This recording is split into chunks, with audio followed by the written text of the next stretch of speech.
No, I You know. do pretty well. But Keep it up. here's the Keep it up. Here's the cool thing, is that unless I drive a boat into the middle of the Pacific Ocean and yell whatever I want to the giant expanse, most countries will have some sort of restriction on what I can say. You mean like Iran? Yes, I'm thinking also the United Kingdom and France. Oh, no. And The United Kingdom, they have no free speech protections whatsoever. You can actually be thrown into jail for what if some constable, some constabulary thinks that you have disturbed the peace. Engaged in hate speech, which they define as disturbing the peace. You can actually be prosecuted, convicted, and go to jail. I reposted a side-by-side video. There's one video of this gentleman from Africa, or at least he has an accent like he's from some part of Africa, and he's basically preaching the gospel. He's some Christian preacher. And this video is of these two cops, I don't know what they call them in Britain, constables, I guess. Yes, constable, yes. Poppies are on the street, yes. And the constables are in the offices. And they're all homosexuals, but they produce children. Magically. So anyway, these magical constables came on to the street, and they started. I could be thrown in jail for that. Good. Yeah, for constables being on the street and being homosexuals. Exactly. Well, anyway, this preacher guy he's holding his Bible and he's preaching the word and Jesus loves you and all that stuff, and they actually arrest him on the spot. That's right. They take away his Bible and everything. That's right, and arrest him. And on the spot. And then there's this other video. Yeah. Of this Muslim preaching the word of Allah, the word of the Quran. I think they're called Imams, something like that. Imams. Thank you.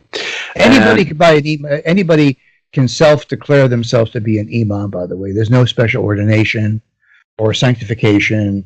You don't need anybody's permission. You could just stand out on the street and say, I'm an imam. Is the distinction between how that individual feels, or are they going to say, God told me I'm a... And, I mean, at least Christians can say, you can declare yourself to be a lay pastor. God told me to be a pastor. Even though I've never been a seminary. An imam, the imams don't work that way. They're self-declared. Interesting. So anyway, he basically is preaching... Hate. What Muslim, hate. Well, I don't remember if it was anything particularly insightful, something, but whatever it was, this he was essentially doing the exact same thing the Christian was doing, and this Bobby literally announces to everyone watching, he's not disturbing the peace. He's disturbing the peace. He's not doing it. He has the right. He has the right to do it. Yeah. And granted, it was two different constables, but it's just there's nothing wrong with tolerance towards Muslim speech for Muslims, but when you don't give that same there's an old expression, that same standard to Christians, you are no better than Iran. There's an old expression in American jurisprudence and in English jurisprudence, that common law, justice is only as just as the hand that administers it. Remember that. Justice is only as just as the hand that administers that justice. Which means that one constable can clap a Christian Bible thumper into jail for disturbing the peace, and another constable can let a Muslim hate speaker, if he was a hate speaker, go ahead and disturb the peace. So there's no uniformity of application of law. Right, other than the individual cop or whatever. Now, if you're at Berkeley College... the line is pretty clear. If you are left of center, you can say what you like. If you're conservative, you can go... The exit is that way. Shut up. Right. If you don't, then we're going to have... The students will be the justice givers. That's the thing. Is that it's not... yes, the administrators do restrict students, and the professors do, but it's also the students that are... And actually, the students are more likely to be violent than anybody else. which is where the real power comes into play. Is when the latest case by a young man by the last name Williams. I forget his first name. Hayden Williams. Hayden Williams. Yeah, actually, we're hoping to meet up sometime around. He's coming out to DC, so we're hoping to meet up together. You should meet him. Yes, I hope so. I'm sure. Same way. I keep meeting all these poor fellows from Berkeley that just come to my embrace. I'm sure that Troy Warden, who's going to be on Dr. Phil, by the way. Troy's going to. Yes, I heard. Congrats to Troy. I'm sure Troy can, because Troy and Hayden Williams are pals. Yes. So they'll hook you up. But anyway, let's examine Hayden Williams' situation with free speech. Here in the very cradle of Mario Savio, back in the 60s, I remember distinctly, I was just beginning to teach in the 60s, and Mario Savio at Berkeley, he gave birth to the free speech movement on college campuses, right there at Berkeley, in the very quadrant, in the very plaza that Hayden Williams was assaulted by a left-wing loony thug. It seems to be what's fascinating is it's reversed because Mario, he was correct me if I'm wrong, he was a commie. Yeah, exactly. And he had every right to be a commie. So what he was arguing is, look, I'm left of center, I'm communist, and I deserve the right to say. He had the right to say it. I mean, under the First Amendment, but he doesn't have the right to punch you in the face because you disagree with him. That's the point. But what's ironic is that it's almost as though they listened to him so hard and they loved what he said so much that they kind of all converted to communism. And then not only did they convert, Alex, what they did was they converted to what is called revealed truth. It's a religion. They believe that their conversion entitles them to suppress opposition. Because once you convert and you now believe you're right, irrevocably, irrefutably, unchallengeably right, and because other people who oppose you are wrong, then you have the right to punch them in the face, hit them with bike locks, burn them. You know what the most common refutation when I'm out, preaching the good word of free speech and saying, hey, you should have free speech. Whenever I tell that to one of my lefty friends, they always counter with, well, do you have the right to say fire in a crowded theater? Idiotic. I mean, that's idiotic. It's not a political statement. Claiming fire, it's not a political statement. See, but what's fascinating, this is their logic stream, is they make that equivocation. That is just as bad as saying something like, we need to build a wall. Well, no. That's just it incites violence. So, if I build a wall. Well, Mr. Williams was punched because he had posters saying "Finish the wall." That's why he was punched. Well, yeah, but you see, that's what in the mind of the leftists, they're effectively saying or they believe that he is saying fire in the building. It is just as deadly to say build a wall. Well, the accuser, whose identity now I think the police have identified this person. He will well, let's not use his actual name because number one, I don't know his name, but he will be tracked down. He will be found out. The police will get him. He will be prosecuted. He will then say, oh, I'm so sorry, but I was so triggered. I felt so emotional. I'm so sorry. We hope that's what will happen. No, he'll do that. No, that's the playbook for the liberals. It's the liberal playbook. They all would do this. This is what this idiot omelet guy, who's this omelet person? This Smollett. Oh, I thought it was omelet. No, Smollett. Oh, that small? Smollett. Okay. That's what their playbook says. You do a hateful act, and then you throw yourself at the mercy, and you say, oh, but thousands of years of oppression have triggered me. I would add one little deviation to that analysis or prediction, and I would say they don't apologize anymore. They don't. You know what? I think you're right. I think they're more likely to develop a martyr complex. They would take full embrace of their feelings. You're right. And act as though they are the next Martin Luther King Jr.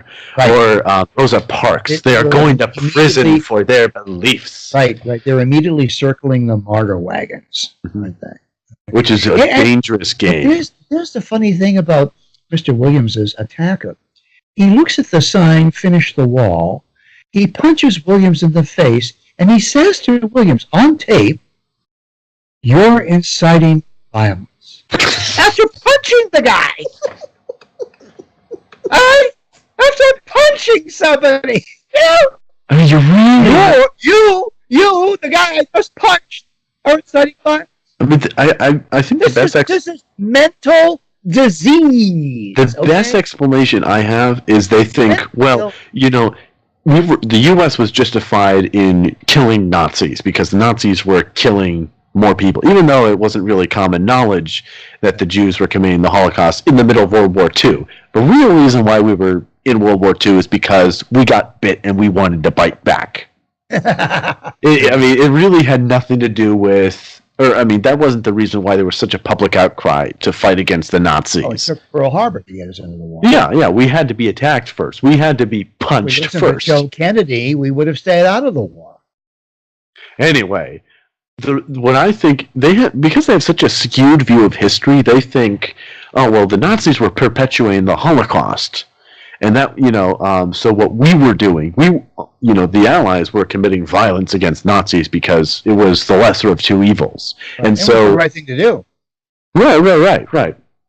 I mean, forget the fact that we didn't really realize just what a massive scale the Jews were being executed as. We were doing it as a self-defense thing more than anything else. Well, not only that, we had universal, transcendent, objective principles against killing people. The liberals today do not believe in universal, transcendent, objective principles.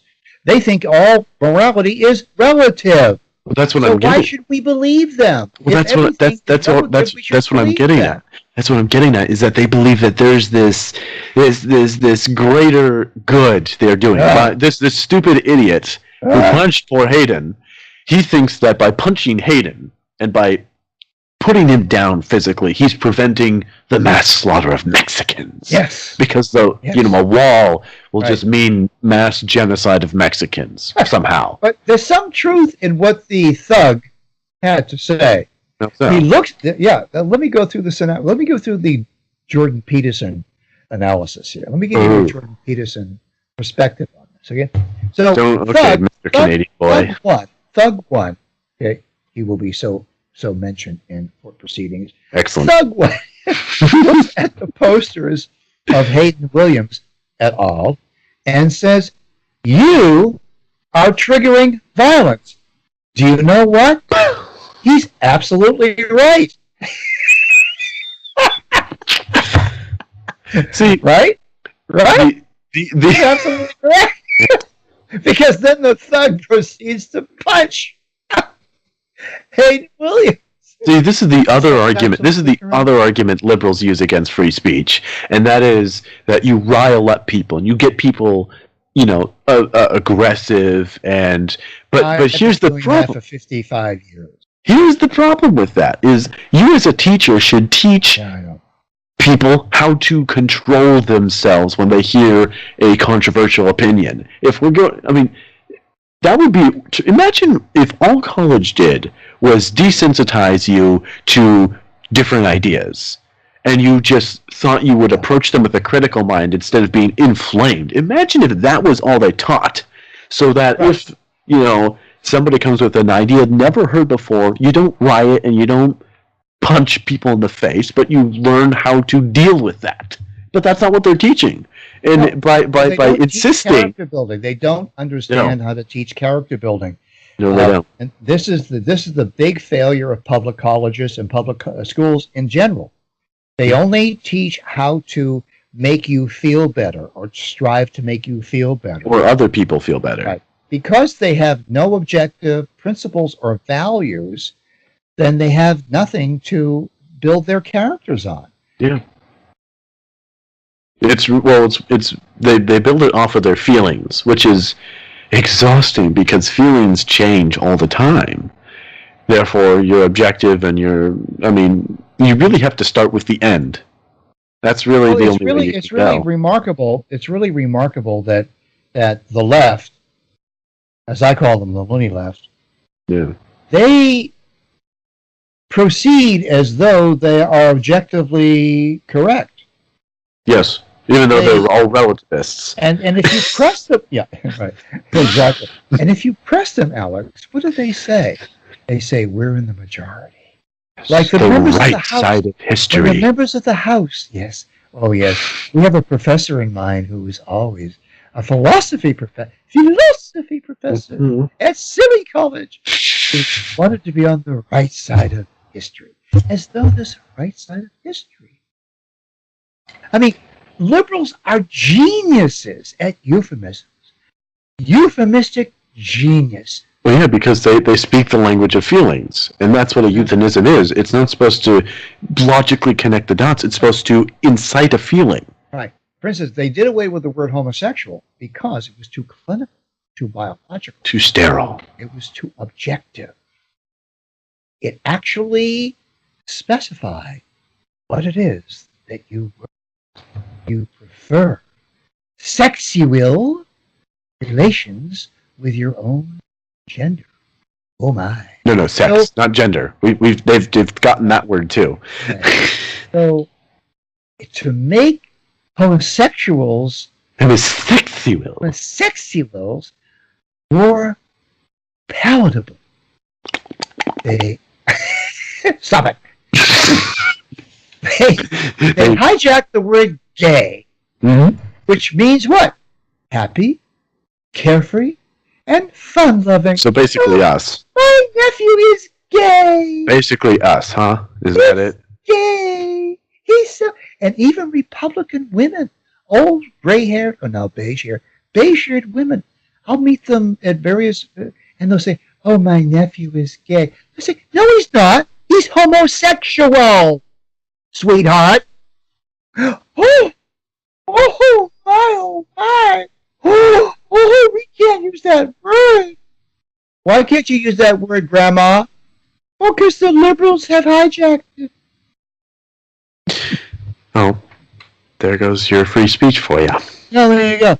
I mean, we're going to keep drilling down on this. What do we got? Oh, we're about 18 minutes into this. Probably time to bring this one to a close. Let's bring this one home. Anyway, thank you, folks. You bet. Make sure you subscribe to iTunes and YouTube. Very important. That way you won't miss a single episode of the Alex and Mark Mad Gap. Bye. I did it again. Just to annoy you, Alex.